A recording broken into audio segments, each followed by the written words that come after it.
شروع میں مولانا صاحب نے مسجد کے حوالے سے جو بتایا کہ انما یعمر مساجد اللہ من آمن باللہ والیوم الآخر، مسجد کی تعمیر کا مقصد یہی ہے کہ جن لوگوں کا اللہ کی ذات پر ایمان ہے کہ اس کا بدلہ مجھے کس نے دینا ہے، میرے رب نے دینا ہے، اور جس کا آخرت کے دن پر یقین ہو کہ میں نے صرف دنیا میں رہنا نہیں ہے، میں نے آخرت کے لیے بھی کچھ سے کچھ جمع کرنا ہے اور اس کا بدلہ اللہ مجھے ضرور عطا کرے گا۔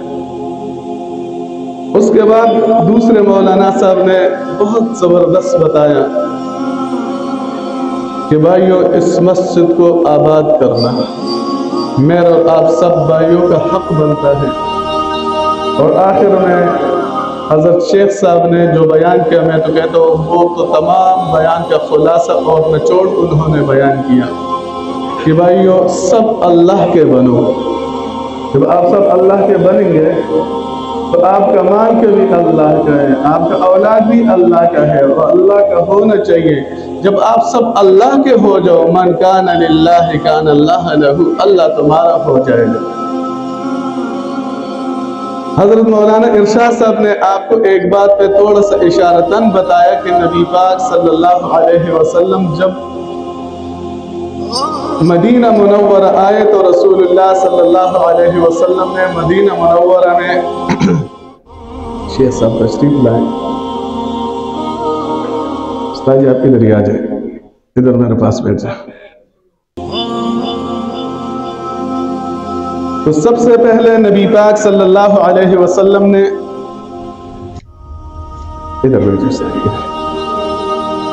ٹھیک ہے بنا کر آ جائیں آپ اس میں، ٹھیک ہے۔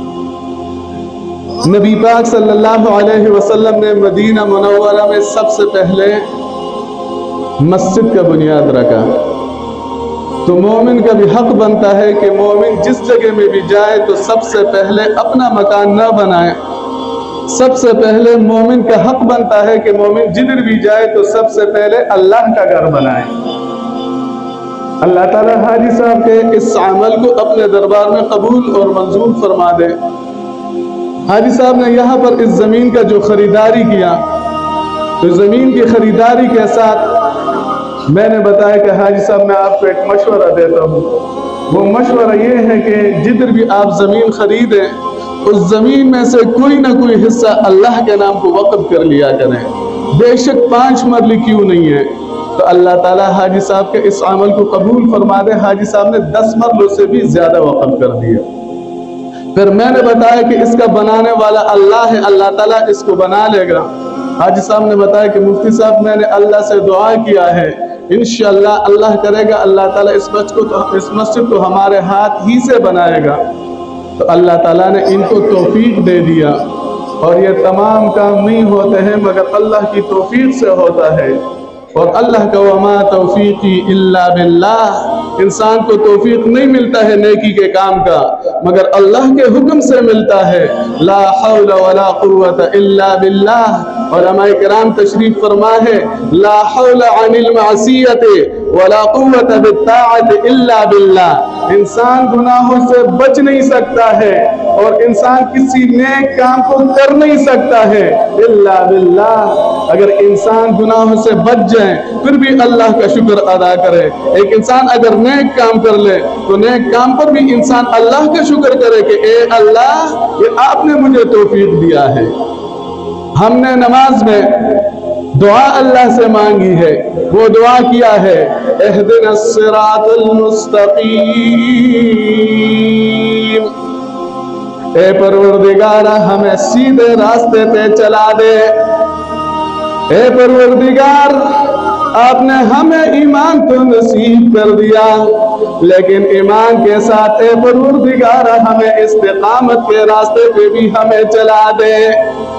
اللہ تعالیٰ نے سورہ بقرہ میں فرما دیا الف لام میم ذالک الکتاب لا ریب فیہ ھدی للمتقین۔ اللہ نے فرمایا میں ہدایت دوں گا لیکن ہدایت کون سے لوگوں کو بخش دوں گا، ہدایت کون سے لوگوں کو عطا کروں گا؟